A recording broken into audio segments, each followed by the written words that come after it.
dia cenderung berbunga dan berbuah itu di cabang primer yang. Selamat pagi para pecinta tanaman buah, khususnya buah durian.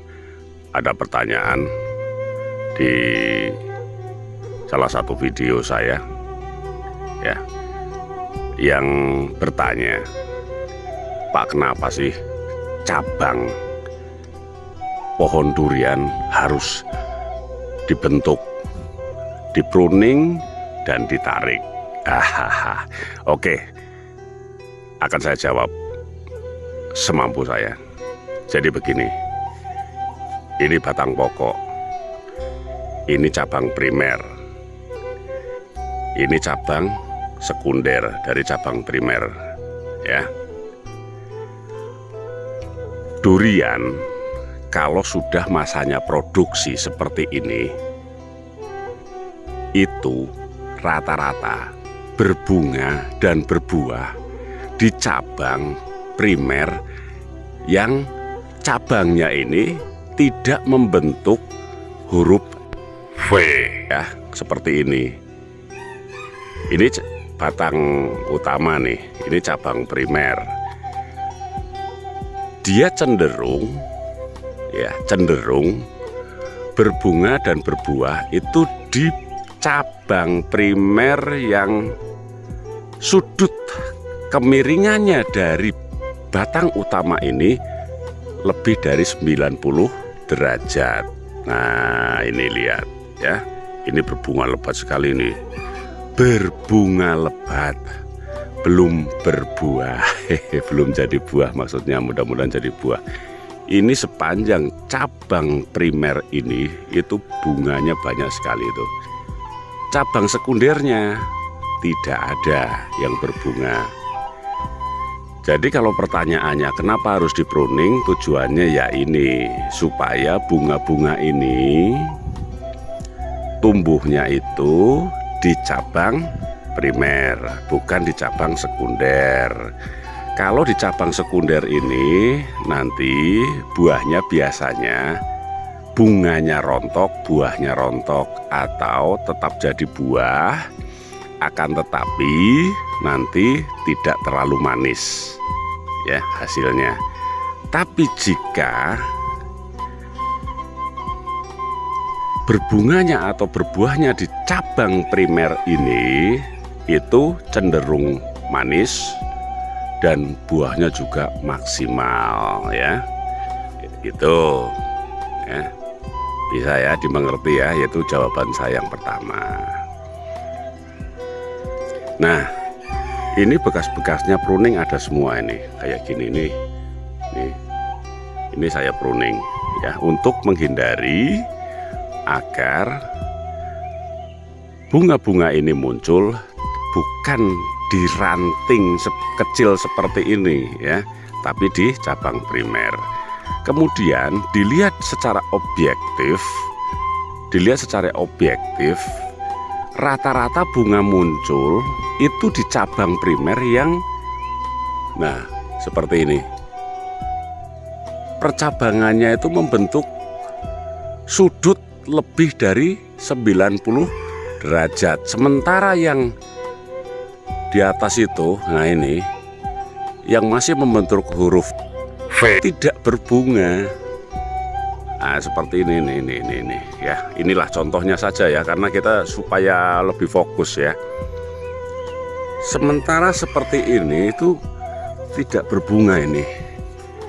Nah, ini ada 2 cabang ya. Ini yang masih sudut kemiringannya karena ini pembentukannya gagal ya. Itu tidak ada bunganya sama sekali. Ya tetap bisa berbunga, tapi untuk kali ini sebagai sampel contohnya ini tidak berbunga.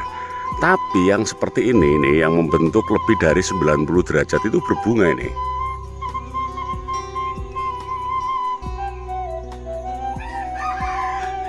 Ini juga sama ini ya, membentuk lebih dari 90 derajat ya, berbunga ya. Cabang primer ini berbunga dari pangkal sampai dengan ujung Sementara yang ini, yang sudut cabang primer ini dari batang utama kurang dari 90 derajat, tidak ada bunganya. Kita cari contoh lagi. Nah, ini juga sama. Ini batang utama dan ini adalah cabang primer, ya. Batang pokok atau batang utama, cabang primer dibentuk lebih dari 90 derajat dan hasilnya menghasilkan bunga dan mudah-mudahan jadi buah, ya. Nah, ini. Sementara yang ini masih gak kurang ini, ya.